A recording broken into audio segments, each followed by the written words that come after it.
March 3, 1945, Luftwaffe Base Stade, northern Germany, 21:48 hours. Freezing rain swept across the darkened runway as ground crews moved silently between rows of Junkers Ju-88 G1 night fighters, their boots splashing through shallow puddles, illuminated only by blackout lamps. The aircraft, painted in mottled night camouflage, fitted with Liechtenstein SN-2 radar arrays, upward-firing Schräge Musik cannons, and extra fuel tanks, were being prepared for one of the most unusual operations the Luftwaffe had attempted that late in the war. Operation Gisela, a long-range, low-level night raid designed to send German fighters across the North Sea, slip into the bomber stream of returning RAF heavies, and shoot them down over their own airfields before they could land. A reverse night blitz, a final gamble. Major Heinrich Prinz, Staffelkapitän of 2nd Staffel NJG 2, tightened the strap on his flight helmet as he walked toward his assigned Ju-88. The order had come directly from General Josef Kamhuber's successor, Generalleutnant Walter Gabmann. Strike British bomber bases at the moment the RAF thought they were safe. Radar jamming equipment had been fitted to some aircraft. Others carried extra fuel slung beneath the wings to make the long flight home possible. Maintenance crews worked quickly despite the cold, topping off the 1,000-liter drop tanks, checking the UMO 213 engines, loading ammunition for the forward MG 151/20 cannons and the twin 20mm upward-angled guns in the dorsal fuselage. Prinz knew the plan was risky. The RAF had grown stronger, their radar net more precise, their night fighters more capable. Germany's fuel was scarce, trained crews even scarcer. But orders were orders, and morale, though fragile, rose when they learned the strike would hit Bomber Command at its moment of greatest vulnerability, after a raid on the Ruhr, when the Lancasters, Halifaxes, and Mosquitos would be exhausted, damaged, and low on fuel. Using intelligence on British landing patterns gathered from earlier intercepts, the Ju-88s would follow the bomber stream home like wolves mixing with a herd. Prinz climbed into the cockpit, the canopy cold to the touch. His radar operator, Feldwebel Kruger, adjusted the SN-2 radar set, its green oscilloscope glow illuminating his gloved hands. "Range working, antennas aligned," Kruger said. "IIF off," Prinz replied. "Tonight, we fly blind."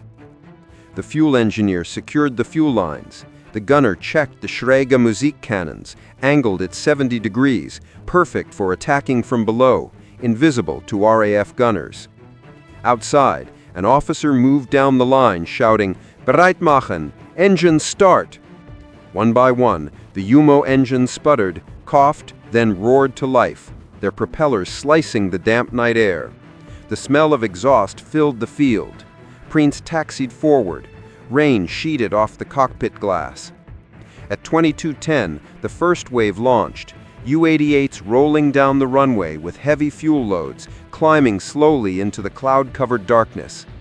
Prinz followed, lifting into the night, with the North Sea below him like a vast black void.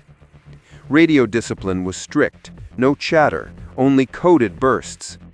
As the formation leveled at low altitude, skimming just above the waves to evade British radar, Kruger monitored the radar scope. "Bomber stream detected, bearing 292, altitude 3,000 meters," he reported. Prinz eased the throttle forward. The Ju-88 surged ahead. After almost an hour of silent flying, faint dots appeared on the SN-2 screen, large clusters moving west to east. RAF bombers returning from a strike on Common and the Dortmund-Ems Canal. Through gaps in the clouds, Prinz saw them, dark silhouettes of Lancasters stretching across the night sky like a migrating flock. Engines droned in heavy, rhythmic waves. Exhaust flames flickered orange. They had no idea German fighters were among them, flying the same course, same speed, matching altitude almost perfectly. Prinz slid beneath one Lancaster, close enough to see the glow of its navigator's table light through the ventral windows. The bomber's gunners scanned upward and outward, never downward. "Perfect," Kruger whispered. The Schräge Musik cannons were already angled. Prince steadied the aircraft, lined up his shot, and squeezed the trigger. 2 streams of 20mm shells slammed upward into the bomber's belly, ripping through fuel tanks and sparking an eruption of flame.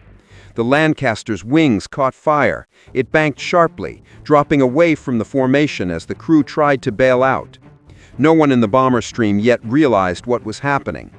Prince pulled back into cloud cover. All across the sky, other German crews repeated the attack, U-88 slipping under RAF heavies and firing into them from the unseen dead angle. Within minutes, multiple bombers were falling into the sea or crashing into the English countryside far below. Then came Phase 2, followed the survivors home.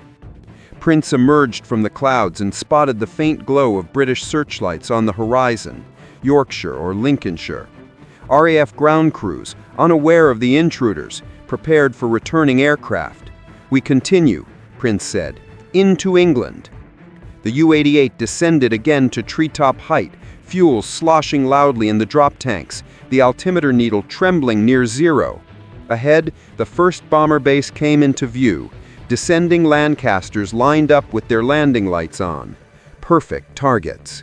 Prince tightened his grip on the controls. Operation Gisela was entering its most dangerous phase. The phase where the hunters would reveal themselves, right over Britain's own runways. March 4th, 1945. North Sea and Luftwaffe Base Stade, 0241 hours. The U-88G1 bucked in the rough coastal wind as Major Heinrich Prinz pushed eastward toward the vast black stretch of the North Sea, the aircraft running low on fuel and time. Behind him, England burned in scattered patches, airfields lit by emergency flares, crash fires and searchlights still stabbing the sky in frantic, confused sweeps. Operation Gisela had hit Bomber Command harder than any raid in years. More than 20 British bombers had been destroyed inside England itself. But now the cost would become clear. Prince adjusted altitude, skimming just above the water, radar evasive but dangerously low. "Fuel?" he asked without turning. 30 minutes, Kruger answered, "if the headwinds stay light." They did not. Wind rolled in off the North Sea, carrying sleet and blowing spray against the canopy. The engine strained. Waves rose like black mountains in the dark. And then Kruger stiffened. "Multiple contacts behind us, fast, climbing." Prince's jaw tightened. Mosquitos. The RAF's night fighters, de Havilland Mosquitos, were fast, radar-equipped, and deadly. Worse, they had been vectored out over the sea to intercept the retreating U-88s. Prince pushed the throttles. The UMO engines roared, but the fuel gauges sank faster. "We can't outrun Mosquitos," Kruger whispered.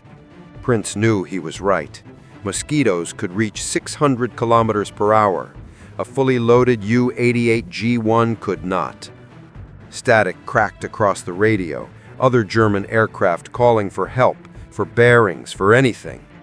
"This is Red 3. I'm hit, going down. Blue 2. Engines failing. I can't climb. Fuel. I don't..." The sea swallowed their voices.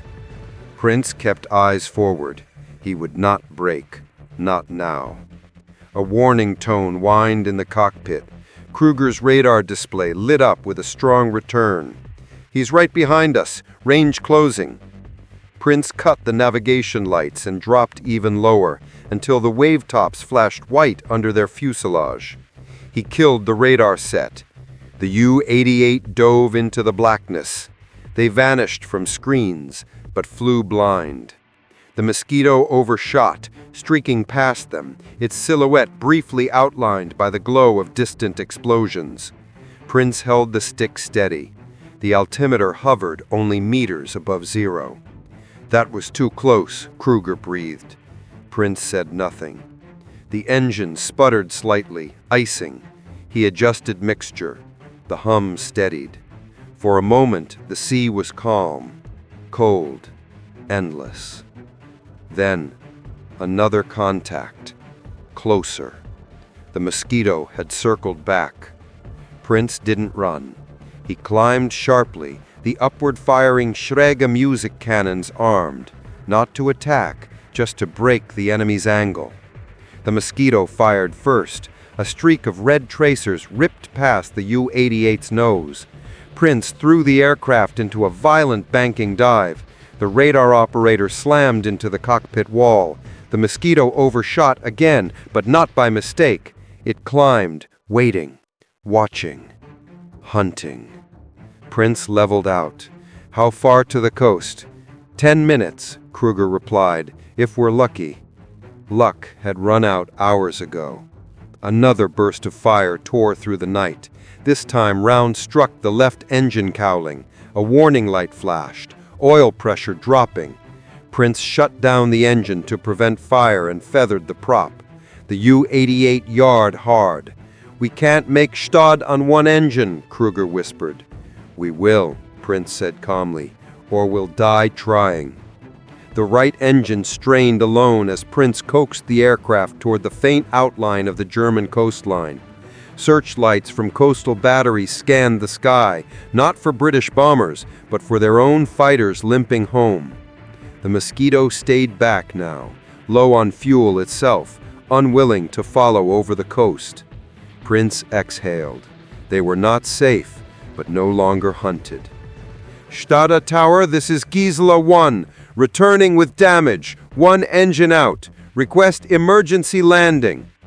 The response came after a long pause. "Gisela 1. Runway lit. Come straight in." Prince could hear shouting in the background. Other damaged U-88s trying to land, some failing. Fires burned at the far end of the field where one aircraft had crashed short. Prince lowered the landing gear. The right wheel locked. The left wobbled. He steadied the aircraft. The runway lights approached, yellow glimmers in the darkness. "Easy, easy," Kruger whispered. Prince kept the nose level. Too high and they'd stall. Too low and they'd crash. The wheels touched. Hard. The U-88 bounced, skidded. Sparks shot from the damaged gear. Prince fought the controls, muscles burning, vision narrowing. The aircraft slid to a violent stop. Silence. Then the right engine gave a final cough and died. Prince sat still, breath trembling. Kruger's voice cracked quietly. "We made it." But not everyone had. Fuel-starved U-88s fell into the North Sea. Others crashed on approach. Only half the aircraft that launched returned. It was the Luftwaffe's last major night operation of the war, and one of its last tragedies. At dawn, as Prince walked the runway lined with wrecks and burned fuselages, he listened to the final report. Operation Gisela, 20-plus RAF bombers destroyed. 75-plus German night fighters lost. A victory on paper, a disaster in reality. Prince stood in the icy morning wind, boots soaked with melting frost, and understood what the staff officers did not say. Germany won the battle, but lost the last of its strength to fight the war. March 4th, 1945. Approaches to RAF Binbrook and RAF Hemswell, Lincolnshire, 0027 hours. The dark coastline of eastern England appeared beneath a thin veil of cloud as Major Heinrich Prince guided his U-88 G1 barely 50 meters above the ground, the altimeter needle quivering dangerously close to zero. Farmhouses and hedgerows flashed by in the darkness. The North Sea was now behind them. In front lay the heart of Bomber Command. Prince's radar operator, Feldwebel Kruger, hunched over the SN2 screen, watching the returning RAF stream break apart as individual Lancasters and Halifaxes peeled off toward their home bases scattered across Lincolnshire and Yorkshire. "We're inside their airspace," Kruger murmured, checking the IFF, still off. "No radar tracking us. Their CH radar doesn't look down this low." Prince nodded. This low altitude, what Luftwaffe orders called hedge hopping, made them nearly invisible to British radar. But it also meant one mistake, one tree line, one hill in the fog, and they'd die before firing a single shot. A faint shape emerged through the clouds ahead.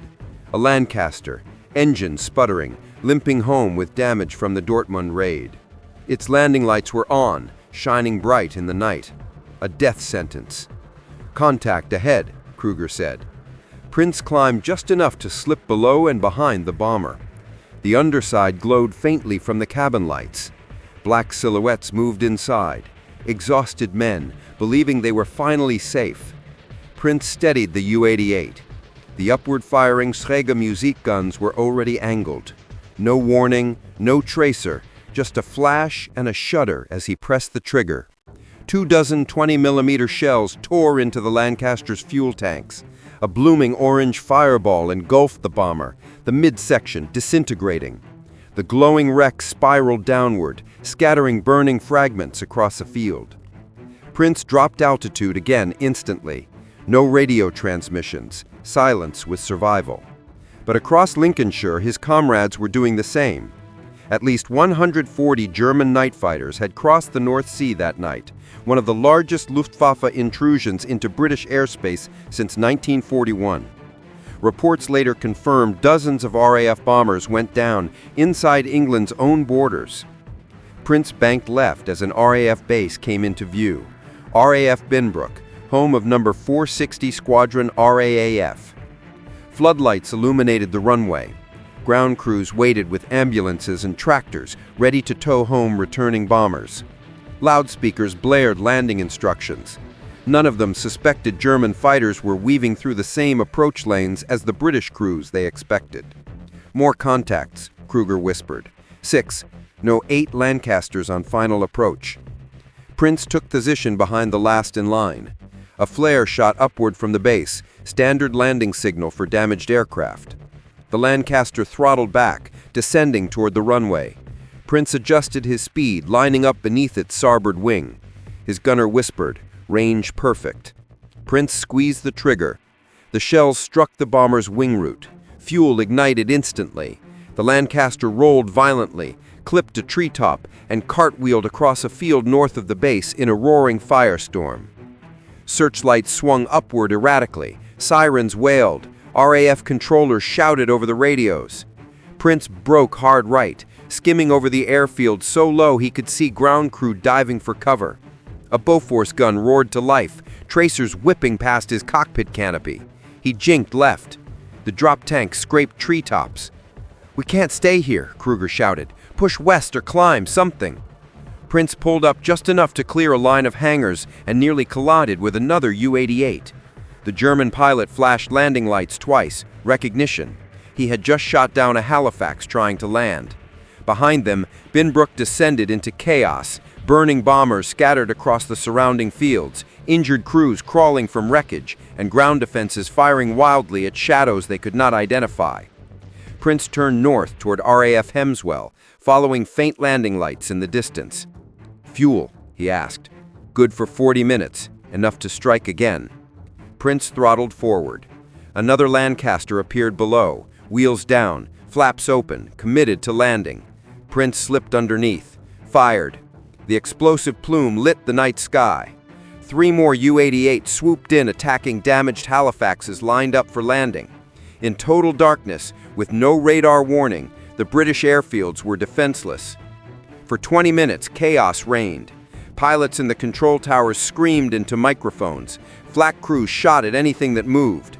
Several bombers crashed attempting to overshoot the runway. Others landed on fire.